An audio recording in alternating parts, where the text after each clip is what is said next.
Latest news updates కోసం ఇప్పుడే download చేసుకోండి మీడియా ఎఫెక్ట్స్ యాప్. ప్రభు వచ్చి సార్ మిమ్మల్ని రేవ్ పార్టీకి పిలుస్తున్నాం, మీరు రావాలండి.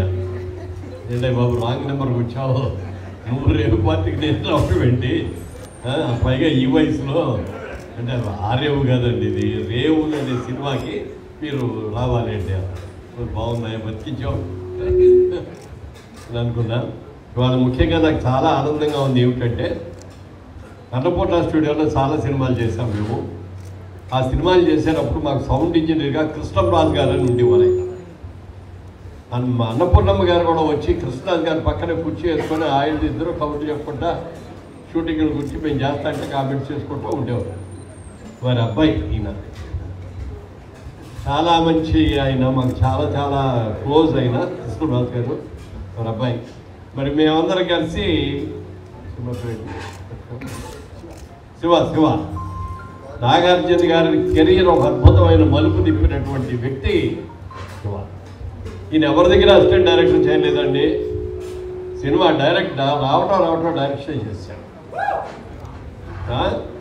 చేయటమే కాకుండా అది అంత పెద్ద హిట్ అయిందంటే ఆ సినిమా చెప్పడానికి లేదు. అందులో హీరో అన్నయ్యగా నేను వేశాను. ఆ క్యారెక్టరు మంచి క్యారెక్టర్, అది చాలా మంచి పేరు వచ్చింది. మళ్ళీ తర్వాత ఎక్కడ మేము వేదిక మీద కలవాలి, విడివిడిగా అక్కడక్కడ కలిసాం. కానీ మళ్ళీ ఇన్నాళ్ళ తర్వాత వేదిక మీద కూర్చొని ఆయన పక్కన కూర్చుంటే ఏదో థ్రిల్లింగ్గా ఉంది. Thank you. తర్వాత ఈ రేవు సినిమా ప్రభు నా దగ్గరికి వచ్చి చెప్పాడు, ఇవన్నీ అందరూ కొత్త అండి, కొత్త డైరెక్టరు, కొత్త ప్రొడ్యూసర్లు, ఆర్టిస్టులు అందరూ కూడా కొత్త వాళ్ళు. మామూలుగా ఏమిటంటే రేవు అనేది ఎందుకంటే ఉంటే సముద్ర పొడ్డున రేవు దగ్గర చేపలు పట్టుకొని వచ్చే వాళ్ళందరూ కూడా చాలా కష్టపడి ప్రాణానికి తెగించి చేపలు తీసుకుంటారు. అయితే అక్కడ వచ్చిన వాళ్ళందరూ కూడా ఈ డబ్బులు ఫైనాన్స్ చేసే వాళ్ళందరూ వచ్చి వెళ్ళి చాలా అసలు ఎన్ని ఇబ్బందులు పెడతారు చెప్తాను. సినిమా ఒక 100 రూపాయలు ఉండే ఫిష్ని 50 రూపాయలకే కొంటారు. అదేమంటే నీకు అప్పు ఇచ్చావు తీర్చు, ఈ రేట్కే తీసుకుంటావు అన్నట్లా ఇట్లా చేసుకుంటారు. వాళ్ళు చాలా ఇబ్బందులు పెడతారు. అలాంటి సమస్యను తీసుకొని ఓ సినిమా చేస్తున్నారు, ఇది పూర్తిగా సీ బ్యాక్గ్రౌండ్ అండి, రేవే ఇది అని చెప్పినప్పుడు చాలా సంతోషం వేసింది. ఇవాళ ఈ ప్రజెంటేషన్ ఇది కూడా చూస్తే చాలా బాగుందని అనిపించింది. మరి ఈ మధ్య మీరందరూ కూడా చూసుంటారు, బలగం సినిమా చూసుంటారు కదా. చాలా చిన్న యాక్టర్లతోటి ఒక టీవీలో జబర్దస్త్లో చేసే ఒక యాక్టర్ డైరెక్ట్ చేసి ఆ సినిమా ఎంత పెద్ద హిట్ అయింది, ఎన్ని అవార్డ్స్ వచ్చినాయి దానికి. అలాగే ఈ సినిమా కూడా ఒక అద్భుతమైన విజయం చెందుతుంది. తప్పకుండా డైరెక్టర్ని ఉంటానికి సరిగా గాలిస్తే ఉన్నాడు, కానీ ఈ సినిమా రిలీజ్ అయిన తర్వాత పెద్ద డైరెక్టర్ అయిపోతాడు గ్యారంటీగా. జనరల్గా సినిమా స్టార్స్తో ఉన్న సినిమా అయితే ఓపెనింగ్స్ అద్భుతంగా వచ్చేస్తే మొదటి రోజే టాక్ వచ్చేస్తాయి. కానీ ఇలాంటి చిన్న సినిమా తీసేటప్పుడు ఓపెనింగ్స్ రాకపోవచ్చు, కానీ సినిమా ఫస్ట్ షో అయిన తర్వాత టాక్ విపరీతంగా పెరిగిపోయి రోజుకి పెరిగిపోయి 4 రోజులు అయ్యేటప్పటికీ హౌస్ఫుల్ మీద వెళ్ళే అవకాశాలు ఉంటాయి. అలాంటి అవకాశం ఈ సినిమాకి రావాలని కోరుకుంటున్నా.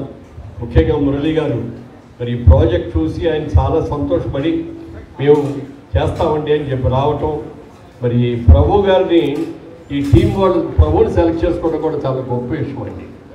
ఎందుకంటే తెలుగు సినిమా ఇండస్ట్రీలో జర్నలిస్ట్లో one of the best journalist అన్నమాట ఆయన.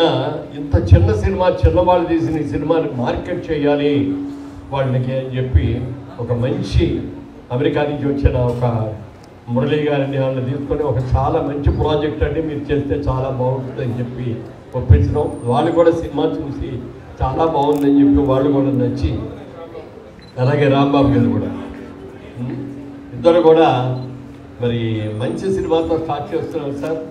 డెఫినెట్గా ఈ సినిమా హిట్ కొడతారు, మీరు కొట్టాలని కూడా అనుకుంటున్నాం. ఎప్పుడైనా సరే పెద్ద స్టార్స్ ఉన్న సినిమాలు రిలీజ్ అయ్యి హిట్ అయ్యేదానికంటే కూడా చిన్న సినిమా తీసి సూపర్ హిట్ అయితే దానికి వచ్చే కిక్కే వేరు. అలాంటి కిక్కు ఈ సినిమాకి రావాలి మీకు. మరి రామ్ గోపాల్ వర్మ గారు చెప్తారు, ఆయన ఏమీ తెలియని చిన్న చిన్న ఆర్టిస్టులు తీసుకొని ఎంత పెద్ద హిట్స్ చేశారు ఆయన సినిమా వచ్చిందంటేనే ఏదో కాంట్రవర్సీ ముందు క్రియేట్ చేశారు సార్. ఆ కాంట్రవర్సీ అయిన తర్వాత అది ఏంటో చూద్దామని ఒక ఇంట్రెస్ట్ క్రియేట్ చేస్తారు. అంటే ఆయనంత గొప్ప మార్కెటింగ్ ఆఫీసర్ ఇంకొకడు ఉన్నాడు. సినిమాని మార్కెట్ చేసేస్తారు, ఆ 1 వీక్ వచ్చే కలెక్షన్ చాలా అయింది. అలాంటి జమ్మ. అలాగే వెంకటేష్ గారితో శ్రీదేవి గారితో చేసిన సినిమా పేరు ఏంటంటే క్షణక్షణం. క్షణక్షణం ఎంత సూపర్ డూపర్ హిట్ అయితే మీకు అందరికీ తెలుసు. శ్రీదేవి గారు ఆ సినిమా పాటలు చూసిన తర్వాత బాంబే వెళ్ళి ప్రొడ్యూసర్లు హీరోలతో అందరి దగ్గర కూడా మీరందరూ రామ్ గోపాల్ గారి పాటలు తీసారు ఒకసారి చూడండి, ఎంత అద్భుతంగా ఉన్నాయో అని అందరికీ చెప్పడం, వాళ్ళందరూ వచ్చి ప్రొజెక్ట్ చేసుకొని ఆ సినిమా చూసి ఎంత ఆనందపడిపోయారో. ఒక్క దెబ్బకి ఆయన టాలీవుడ్ నుంచి బాలీవుడ్కి. అలా చాలా ఒక అద్భుతమైన డైరెక్టర్. వారితో ఈరోజు నేను పక్కన కూర్చోవడం చాలా సంతోషంగా ఉంది. ఈ సినిమా చాలా విజయవంతం. ఒకసారి డెఫినెట్గా మళ్ళీ ఈ సినిమా మంచి ఫంక్షన్ సక్సెస్ మీట్లో మళ్ళీ కలుగుతాం. Thank you.